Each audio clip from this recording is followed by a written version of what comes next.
금주의 부동산 이슈, 제작한 날짜가 2025년 8월 4일부터 10일인데 어떻게 금주냐? 어쩔 수 없어요. 내가 지금 촬영하고 있으니까. 첫 번째, 규제의 역설 또다시 귀환되고 있는지. 두 번째는 주택 공급 언제 할 건데 왜 발표 안 하냐? 그게 두 번째 이슈고. 세 번째 이슈는 건설사 사망사고 사건. 그래서 주택 공급 안 된다. 그리고 네 번째 이슈는 3기 신도시 착공했지만 서울 주택원이 힘들어서 반감됐다. 이건 다 공급과 관련된 이슈고 이것만 보더라도 주택 공급 부족으로 인한 집값 상승, 특히나 관세 전쟁으로 인한 환율 전쟁으로 인한 유동성 증가로 인한 금리 인하로 인한 우려스럽고, 그리고 마지막 글로벌 자산 시장으로 강남은 가고 있다. 우리가 해야 될 거는 3군위에서 2군위로 올라갈 수 있는 그런 지역을 찾아야 된다. 이렇게 설명해 보도록 하겠습니다. 첫 번째 이슈, 규제의 역설이 또다시 귀환이 되고 있다. 이게 가장 큰 이슈였어요. 6.27 대책 발표 이후 5주 연속 상승률이 둔화한 거예요. 집가격이 하락한 게 아니라 상승률이 둔화했는데 이놈의 집가격이 6주 만에 다시 반등했다고 합니다. 진짜 황당하네요. 규제 효과에 대한 시장의 내성이 빠르게 형성되고 있음을 보여주는 명백한 증거라고 판단할 수 있겠네요. 또한 가격 상승은 특정 지역에 집중되고 있다는 거 다들 아시죠? 특히 강남, 용산, 성동구 등 중심으로 한 이른바 한강벨트가 상승을 주도하고 있고요.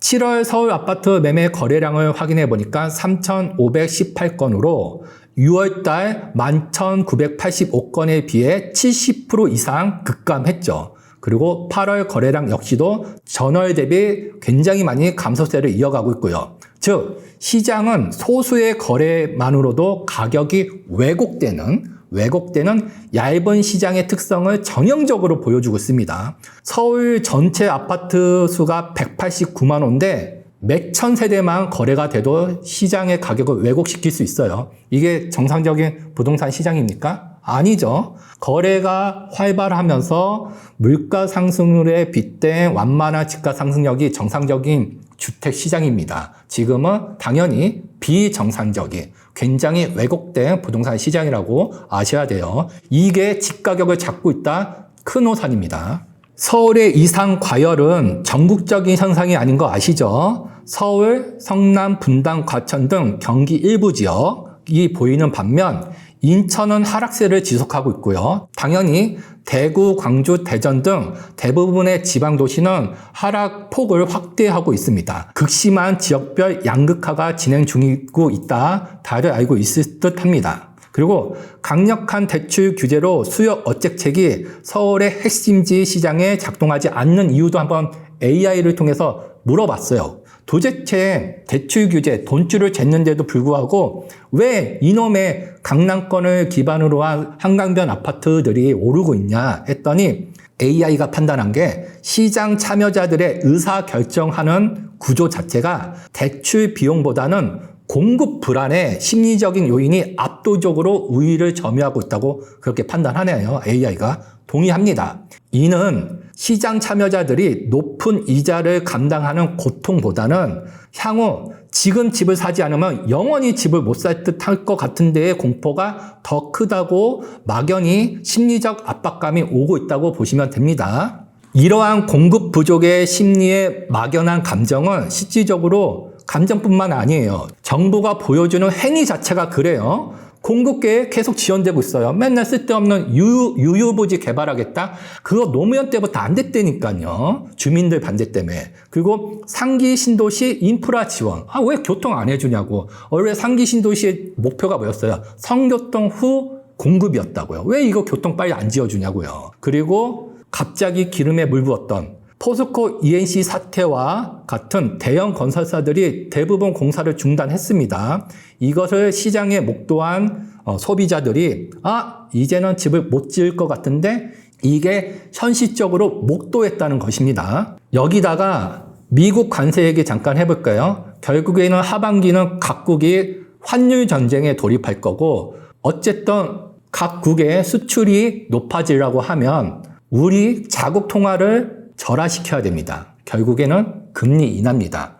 시중에 또 돈의 유동성이 많이 풍부해지겠네요. 주택은 안 지어지는데 시중에 돈이 많이 뿌려진다. 관세로 인해서, 환율 전쟁으로 인해서, 수출 전쟁으로 인해서 앞으로의 집가격이 어떻게 될지 굳이 제가 이야기하지 않더라도 이해하실 수 있을 듯 합니다. 결국 시장은 심리적인 패러다임이 차익 비용 중심에서 자산의 희소성의 중심으로 전환되는 것으로 정부가 수요 억제책을 추가로 내놓는 것은 양극화를 가속시킬 뿐 근본적인 해결책이 될 수 없습니다. 시장의 핵심적인 문제는 과잉 유동성도 문제긴 하겠지만 더 큰 문제, 현재 부동산 시장의 제일 큰 문제는 정부의 공급 신뢰가 붕괴됐다는 것입니다.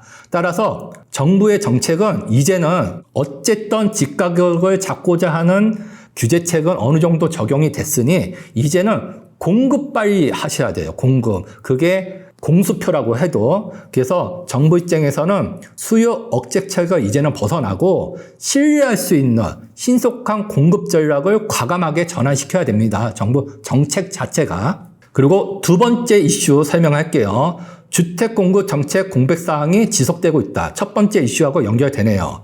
윤석열 정부 시절 발표되었거나 실행되지 못했던 공급 정책의 잔재들과 이재명 신정부의 첫 공급을 하겠다는 정책 발표 지연이 맞물려서 시장에는 아파트 못 지을 것 같은데 저도 그렇게 생각이 드는데요. 여러분들은 어때요? 공급 당분간 못할 듯 합니다. 신축 아파트 없을 듯 합니다. 시장의 불신은 과거의 경험에서 비롯되게 됩니다. 시장 안정의 가장 중요한 주택 공급 확대 정책이 실제 실행률이 이명박 정부 이후에 50%에 불과합니다.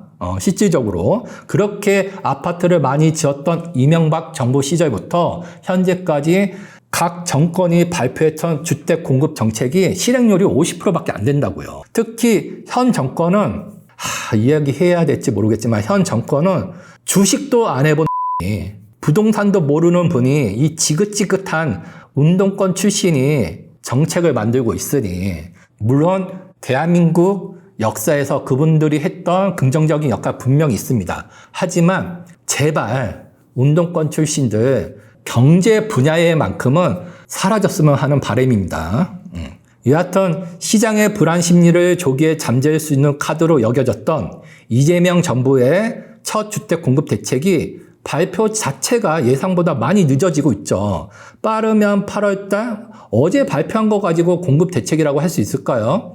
원룸 짓겠다는 이야기인데 여하튼 본격적인 정책 발표, 주택 공급 정책 발표는 8월 말이나 9월로 넘어갈 가능성이 많이 제기되고 있는 상황인 거고요. 공급 대책의 큰 틀도 어느 정도 윤곽이 드러났잖아요. 그러니까 이걸 보니까 힘들겠구나. 물론 이재명 정부가 잘못한 건 아니죠. 그 시발점은 문재인 정부 때부터 시작이 된 거긴 하지만 제일 큰 원흉이 누구냐면 고 박원순 시장입니다. 서울 수도권 특히 서울 지역 재개발 680개, 670개를 370개를 다 발로 차버렸으니까요. 그 사태가 지금 공급 부족으로 보여지고 있다고 보시면 됩니다. 여하튼 정부가 앞으로 발표할 주택 공급 정책이라는 게 도심 내 유유부지 및 노후 공공시설 활용해서 주택 공급을 청년주택 얘기하겠죠. 우선은 인근 주민들이 반대해서 개발 불가할 듯 하고요. 또 지어져 봤자 맥백 세대예요. 우리가 원하는 아파트 아닙니다. 그리고 공익성을 고려한 재개발 재건축을 활성화시키겠다. 민간 사업이잖아요. 민간 사업에 공익성이 들어가면 잘 될 것 같아요. 서로 대척점에 있는 부분인데 그런 부분도 있고 3기 신도시의 주택 공급 빨리 해야죠. 근데 아마 반감될 듯 합니다. 왜 그러냐면 교통이 없어요. 거기 들어가시는 분 못해도 3년, 길면 5, 6년 이상 출퇴근에 아마 엄청난 스트레스를 받을 듯 하고요. 그리고 기껏 여기다가 정부가 생각한다는 게 생수기나 오피스텔 카드를 만지작하는데 이거 양치기 소년도 아니고 어쨌든 생수는 주거로 사용하면 뭐 벌금 물겠다고 하고 지금은 또 주택 활용 방안을 검토하고 있다고 하네요. 정부의 주택 공급의 신뢰성이 이렇게 무너졌습니다. 이게 일부 전문가가 아는 게 아니라 이제는 전 국민이 안다고요. 즉 앞으로 관세로 인한 환율 전쟁으로 인한 금리 인하 압박이 강해질 거고, 그러면 시장에 돈은 많이 뿌려질 거고, 특히나 이재명 정부, 진보 정부의 기본 스탠스가 뭐예요? 돈을 많이 뿌리는 거잖아요. 근데 주택 지을 땅은 없다는 겁니다. 예. 집가 상승 너무 당연시 생각이 될 듯 해요. 그리고 여기다가 기름을 부었습니다. 세 번째 이슈. 건설사 중대재해 및 사망사고 사건, 시공능력평가 7위인 포스코 ENC, 잇따른 중대재해 발생으로 대한 책임으로 전국 103개 공사 현장을 청면 중단했어요. 뒤에 ENC도 청면 중단했습니다. 정부 입장에서는 미필적 고의에 의한 살인이라고 강경한 발언을 하면서 면허 취소, 건설 면허 취소까지 검토하겠다고 으름장을 놓은 상태고요. 이번 조치로 인해 서울의 주요 재개발 재건축 현장, 포스코 ENC며 노량진 뉴타운에 포스코 건설이 많이 수주했는데 노량진 속도 늦어질 듯 합니다. 이런 조치로 인해 서울의 주요 재개발 재건축 현장은 물론 총 사업비 5조 원에 육박하는 한국판 애플파크라고 불려지는 서리풀 복합시설 사업까지 다수의 핵심 프로젝트 사업이 올스톱됐다고 보시면 돼요.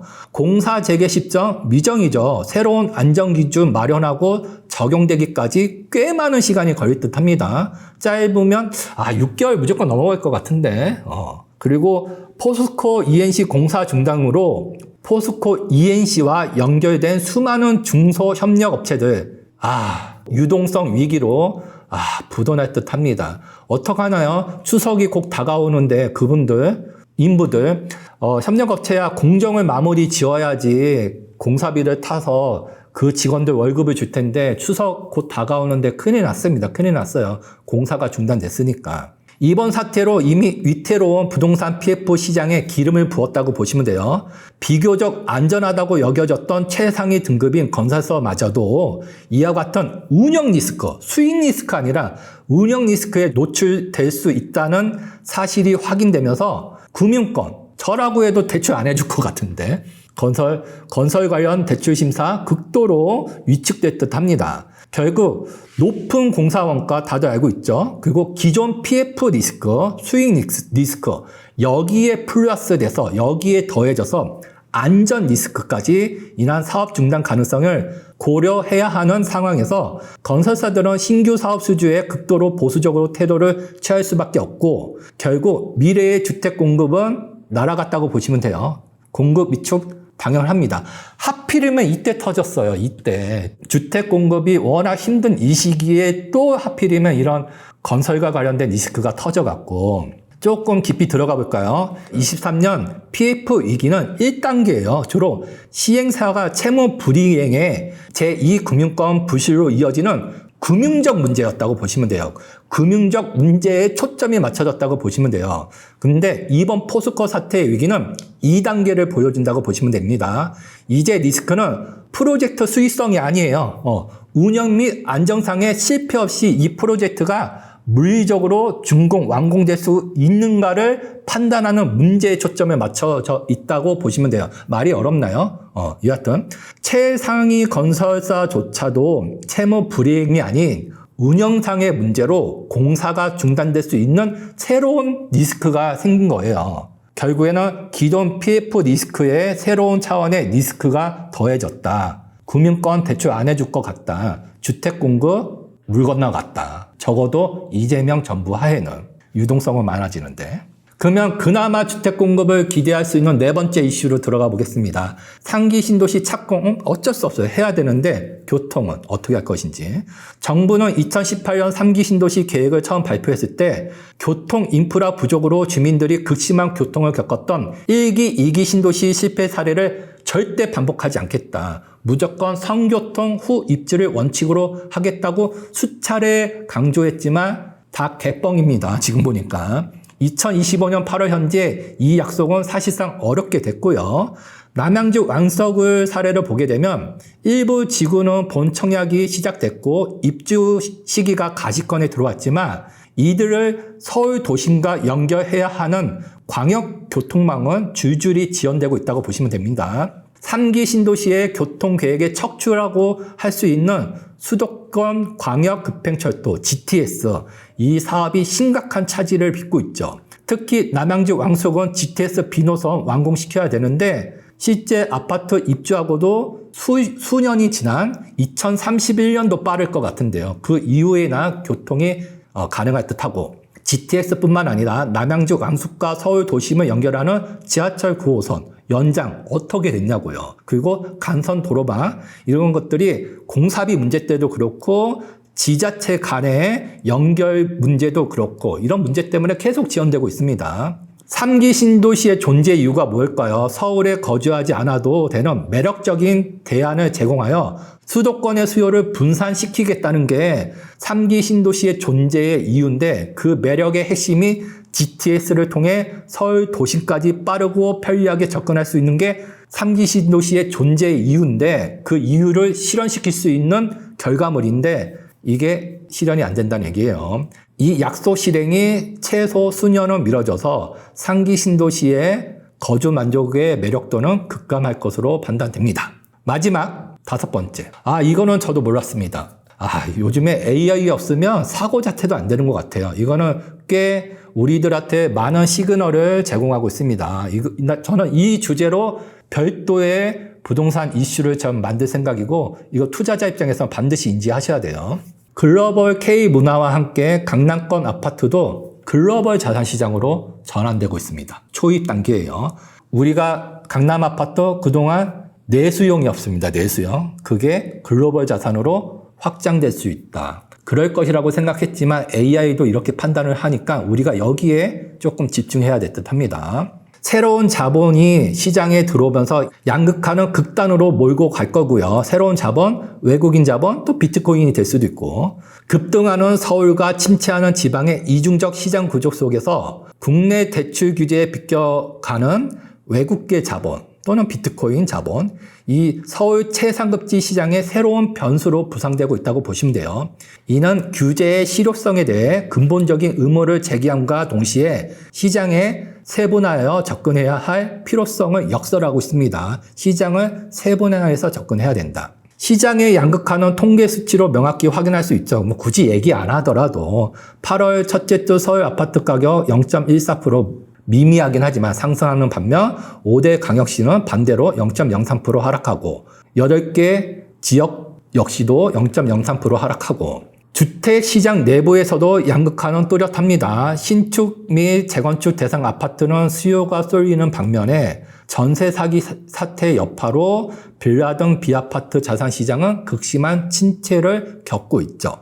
외국인이 국내 부동산을 취득이 눈에 띄게 증가하고 있는 상태인데 외국인이 연간 아파트 취득 건수는 2022년 기준에서 6,142건에서 2024년에 9,121건으로 꾸준히 늘고 있습니다. 외국인이 매수하는 특정 지역은 고도로 집중되어 있습니다. 외국인이 소유주택 70%가 수도권에 있고요. 서울에서 이뤄진 매수 40%는 강남 3구 플러스 마용성입니다. 마포, 용산, 성동구에 쏠려 있다고 보시면 돼요. 그래서 AI가 저도 그렇게 생각은 했지만 AI가 명백한 해석을 해줬으니까 AI가 앞으로의 시장은 서울, 지방 이렇게 2개 군으로 나눠지는 게 아니라 3개 층, 3개 군으로 나눠진다고 보시면 돼요. 시장은 단순히 서울과 지방으로 나눠지는 이분법적 시각은 더 이상 적용이 안 됩니다. 우선은 1군, 1계층은 글로벌 자산시장으로 성장한다고 보시면 돼요. 강남, 용산 등 서울 핵심부 가격은 국내 경기나 신용 사이클과 분리되어서 글로벌 자산가들의 자본과 안전자산 선호 심리, 공급 희소성으로 이에 가격이 결정되는 글로벌 자산시장, 그게 1군이고요. 2군위는 국내용이긴 하지만 내수용이긴 하지만 우량 물건들, 강남권을 제외한 서울 여타 지역, 마포, 목동, 그런 데 되겠죠. 강동구. 여기에 과천이나 분당. 이런 일부 지역은 국내 경기 변동에 영향을 받긴 하지만 여전히 공급 불안 심리로 또 수요도 많고 공급도 안 되기 때문에 여기에 수혜받을 수 있는 우량주 국내 자사주라고 보시면 돼요. 국내에서 운영하는 자사주. 강남 아파트는 외국계 기업. 여기에 마지막 3군이 3계층은 뭐냐면 지역 팬더메탈에 의해서 시장이 좌지우지되는 주택가격이 좌지우지되는 그 외의 전국 아파트가 이 3군위에 해당한다고 보시면 됩니다. 강남권 제외하고 우리가 선호하는 과천, 분당, 마포, 목동, 강동구 그 일부 아파트를 제외한 나머지 지역이 다 포함한다고 보시면 되는데 이 지역은 인구구조 변화 뭐예요? 인구 감소잖아요. 실제 수급 단계 그리고 지방은 공급 많다고 하니까 지역 경기 팬더메탈에 의해서 좌지우지 될 것 같은데 이거는 경기 둔화의 충격을 가장 직접적으로 받는 시장이라고 보시면 돼요. 죄송하지만 상군위는 우리 투자 대상, 실거주 목적의 아파트 대상은 아닌 듯합니다. 자산이 많은 사람은 1군위 그리고 나머지는 2군위까지 3군위는 투자에 배제될 듯합니다. 그래서 이 대한민국 부동산 시장은 다시 정리하면 단일한 실체로 간주하여 접근하는 것은 이젠 중대한 분석적 오류가 발생합니다. 하지만 대한민국 부동산 정책 그냥 하나의 시장이라고 보고 그냥 펼치잖아요. 이제 안 된다고요. 정부나 또 우리같이 실거주 목적 투자 전략도 이 세 개군으로 나눠서 전략적으로 동학에 맞춰서 전략을 수립해야 됩니다. 우선 마지막 결론을 낼게요. 시장 양극화는 일시적인 형상 이제 아닌 거 알겠죠? 구조적 특징으로 고착화되고 있다는 것은 명백한 사실이고요. 하지만 하나의 정책으로 모든 문제를 해결하겠다? 이렇게 접근하면 무조건 실패합니다. 현 부동산 정책 실패합니다. 이원화시켜야 돼요. 정부는 즉시 1계층, 2계층, 3계층이라는 부동산 정책을 발휘해야 됩니다. 우선은 1계층, 2계층에 해당하는 지역의 부동산 정책과 그리고 3계층에 해당하는 지역의 부동산 정책을 이원화시켜서 특히 3계층에 해당하는 지방주택 시장은 급격한 침체를 막고 지역 경제의 붕괴를 방지하기 위해서는 맞춤형 부양책이 필요해요. 지원책이. 3계층은. 그래야지 지방이 삽니다. 1계층, 2계층은 그래도 규제를 한다고 해도 제발 이원화 시켜줬으면 좋겠어요. 왜 부동산 시장 자체가 다른데 하나의 정책으로 정책을 펼치는지 운동권 출신 국회의원님들 이 정도는 이해할 수 있잖아요.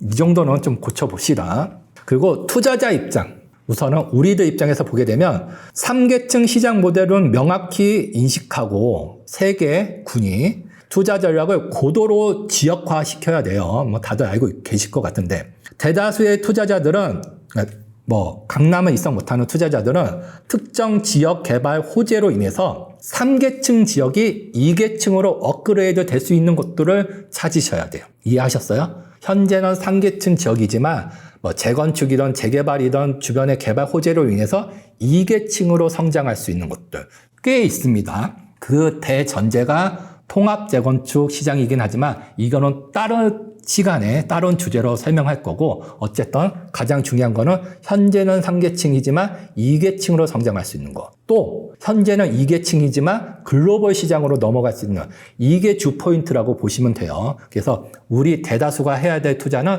이런 개념을 가지고 투자하시는 게 좋겠고 그 다음에 돈 많은 사람이야 그냥 알아서 하시면 좋을 것 같지만 어쨌든 자산가들은 1계층 지역에 당연히 투자해야 되겠죠. 그분들이 모아도 2계층을 투자하겠어요. 1계층에 투자하되 이제는 어쨌든 아파트 가격이 미친 건 맞아요. 강남 아파트 가격. 어쨌든 중단기적 시각으로는 성장 투자 철학이보다는 자본 보존의 성격이 강하고 강력한 규제 도입이라는 정책 리스크가 상존하고 있다는 것을 반드시 인지하셔야 돼요. 다시 설명할게요. 자산가들은 1계층 지역에 투자를 하되 중단기적으로 성장 투자? 너무 많이 올랐다니까요. 그건 아닌 것 같고 자기의 자산 보존의 성격을 유지하면서 강력한 규제로 인해서 정책 리스크는 들어올 수 있다는 것을 인지하시라는 얘기예요. 하지만 중단기적인 건 그렇고 장기적으로 보게 되면 그거의 리스크를 무시할 정도로 이제는 글로벌 자산 시장으로 넘어갈 수 있으니까 그게 만약에 지금 조짐이 있고 그게 본격적으로 편입한다고 보면 또 하나의 강남 아파트의 역사가 또 벌어질 수 있습니다. 그래서 다시 정리할게요. 대다수의 실거주 목적으로 투자 목적으로 주택을 바라보시는 사람은 3군위에 있는 지역이 2군위로 성장 업그레이드 될 수 있는 지역 이런 것들을 잘 찾으시면 좋을 것 같고 그리고 자산가들은 1군위의 주택을 매수하되 정책 리스크는 감당하시라고요. 단기적으로, 중기적으로는. 근데 장기적으로 가게 되면 글로벌 자산시장 편입으로 인한 엄청난 폭발이 이루어질 수 있다. 그렇게 인지하시면 좋을 듯합니다. 지금까지 AI를 통해서 지난주 부동산 이슈 5가지였어요. 이렇게 결론 내고 금주의 부동산 이슈는 이렇게 정리하도록 하겠습니다. 다음 주는 아까 1군이, 2군이, 3군이 그걸 가져올 가능성이 굉장히 높습니다. 그거를 한번 AI와 함께 심층 분석해 보도록 하겠습니다. 여하튼 좋아요, 구독, 알람 설정 해주시고 다음 주에 뵙도록 하겠습니다. 예, 감사합니다.